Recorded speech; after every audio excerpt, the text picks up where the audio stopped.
Hello everyone, welcome back. Today I'm not going to be sharing an opening, but I'm going to be sharing another classical game. Specifically, I've decided that I want to check out Robert James Fischer's games again, but this time in the Palma de Mallorca Super Tournament.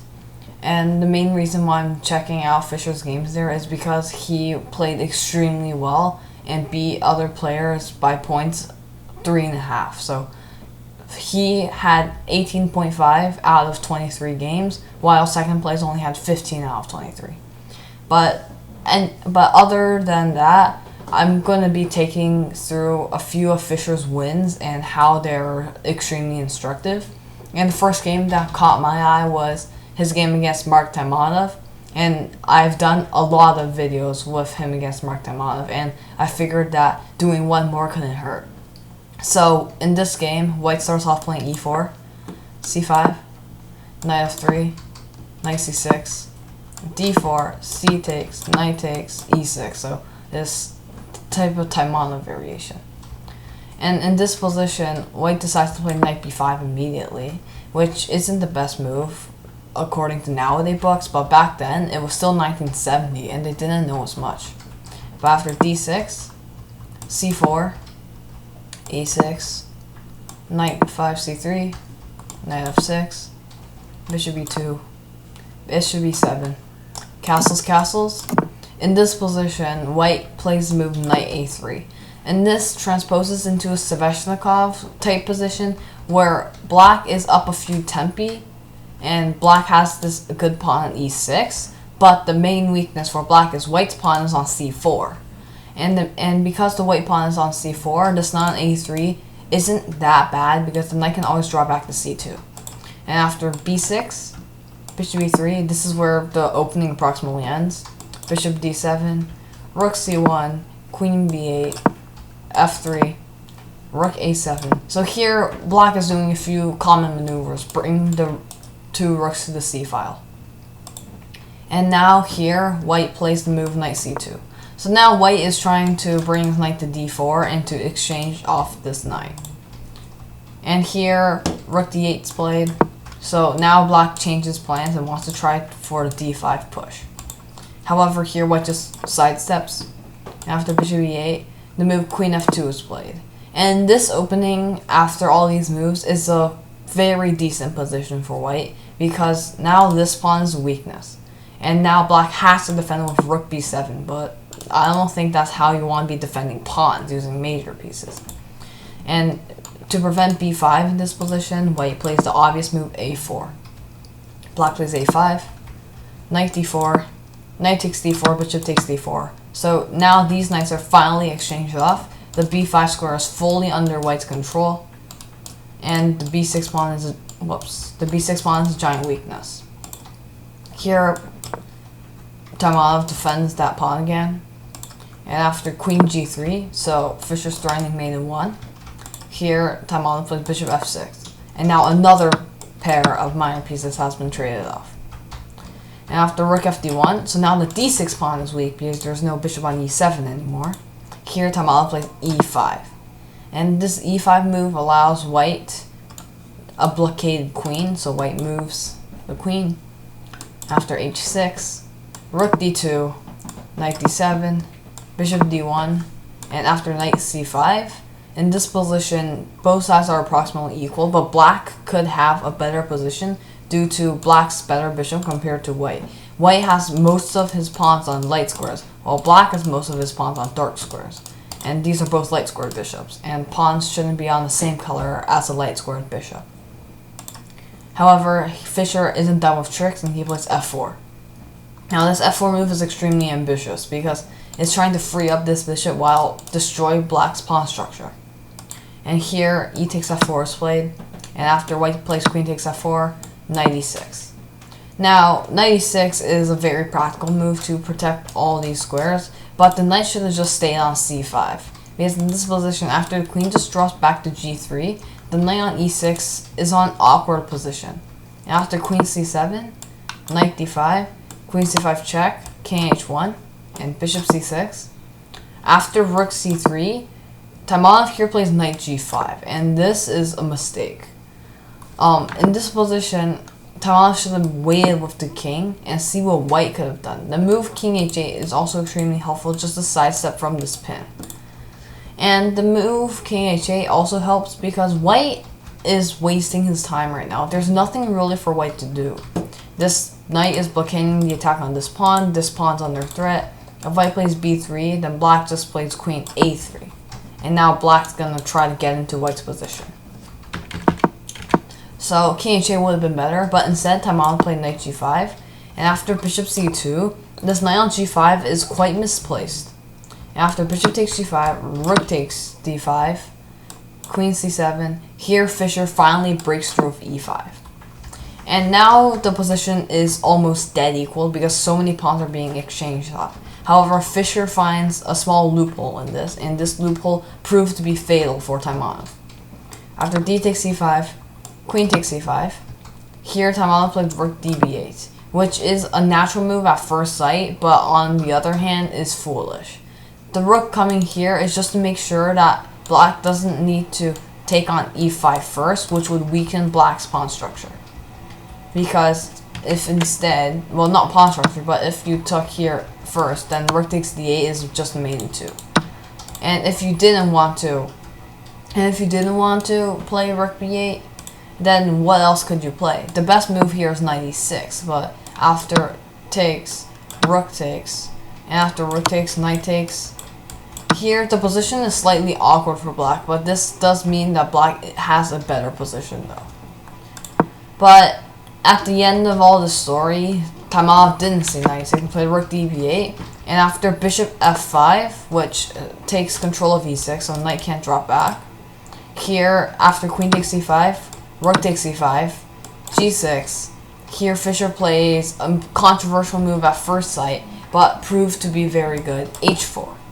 Now the whole point of h4 is just to push this knight, and as I said before, this g5 knight is misplaced. It looks controversial because you're moving the knight to a better square. At h7 it has more access to squares, while if it was on g5 it was a lot more restricted. However, after bishop g4, knight f6, the bishop comes to this excellent square on f3, protected by a pawn, protecting the weak d1 square in case of a d-file penetration. For example, after rook d7, Fischer can just play rook b5 without any, well, rook d2 is a threat, but without any rook d1 threats.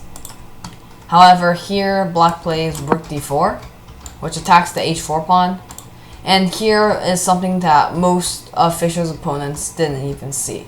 So Fischer played the move c5, just giving up this pawn for absolutely free. And Taimanov just takes it because that's natural.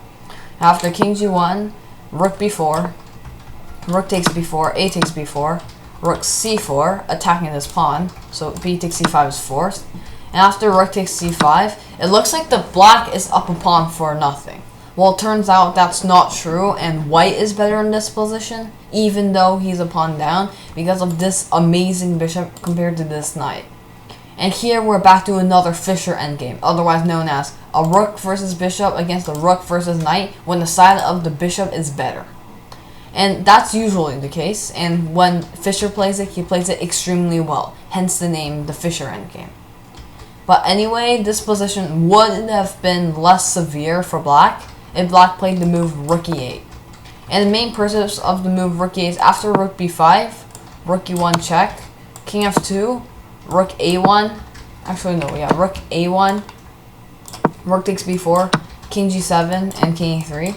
This continuation would have been better than the game because these pawns are slowed down. However, as you will see in the game continuation, after king g7, a5 was played. And the move king g7 is a losing move because now this pawn is way too fast. For example, here Taimanov played rook e8, which was met by rook c1, guarding the square and coming toward the a file. Now, a rule of thumb in all types of rook endgames is that the rook always goes behind the pawn. And because of this rule, this is why this position is so much better for white. Because now, the rook is going to go to a1 behind this pawn, and this pawn is going to push to victory. For example, here Taimanov plays rook e5, and white plays rook a1. Here rook e7 is played. After king f2, knight e8. Here a6, threatening a7, a8, so rook a7 is forced. And here Fischer plays natural moves of king e7. After knight c7, Fischer plays an extremely natural move, bishop b7. Now the whole purpose of bishop b7 is just to protect a6, b7, and vice versa. And this common trapping is very effective against the rook, because now the rook is basically imprisoned. And now all the king needs to do is reach b6 and Fischer wins the game. So knight e6 protects against d4. And here Fischer plays another positional move. He plays rook a5, guarding against the knight c5, which is the only threat. And here, if knight d8 is played, then white can simply just play rook b5, protecting the bishop, literally. And if the knight was on c5, a6 would have fallen. But in this case, the knight cannot go to c5. So in the actual game, king f6 was played. But then, king d3 comes. After king e7, king c4, king d6, and here rook d5 check forces the king back. And after the move king b5, in this position, Mark Taimanov resigned. Now, this resignation might seem too early because black is still up a pawn, but here, white has a very quick strategy. Bishop c6, rook d7, take the rook, and that's practically game over. And another hard thing is what black can do. If black plays h5, for example, here white can play the move rook d1 first, still waiting. If knight d8 is played, trying to attack the bishop, then rook c1 check, forcing the king back, and king b6 wins. And that's the entire strategy, because there's no way else to protect the b6 square. If you play knight c5, the king will take, and there's no other way to stop rook c1 and king b6. Bishop c6, rook d7 wouldn't work in this type of position if the knight was on e6 due to the guarding of the knight on d8. But just rook d1, rook c1, king b6 would be an easy way to win for Fischer. However, this line is just the line that Taimanov didn't want to see, and so in this position he resigned. So, what can we learn from this game? Well, firstly, both sides played extremely accurately in this game. Fischer had a 98.8 accuracy while Taimanov had 97.3. And although the chess.com computer's def is only 15, that's still way sufficient enough compared to the technology during 1970s. And the Palma de Mallorca tournament, which Fischer played extremely well, this was just one of his main masterpieces. So just overviewing Fischer's strategy. Fischer first takes the advantage using these two pawns. This opening is very good for white. And he presses on, using all his other pawns to take control of center squares. c5 was the only weak square because he could have played f4 and all these other moves. And after the trades, followed by another trade, he is able to firmly control these squares and also attack that weak pawn whenever it's available to be attacked. After rook fd1, e5, here queen h4, h6, rook d2, and now white doesn't have the big advantage, but white can still press on. After knight d7, bishop d1, knight c5, f4. This amazing break is able to destroy black's position on the e-pawn, and here it's extremely hard to play as black. After e takes, queen takes, knight e6, which can be classified as a mistake because it's wasting time. After queen g3, queen c7, knight d5, queen c5, king h1, bishop c6. Here white has a sufficient advantage after the move rook c3, which wants to bring white's pieces into the game.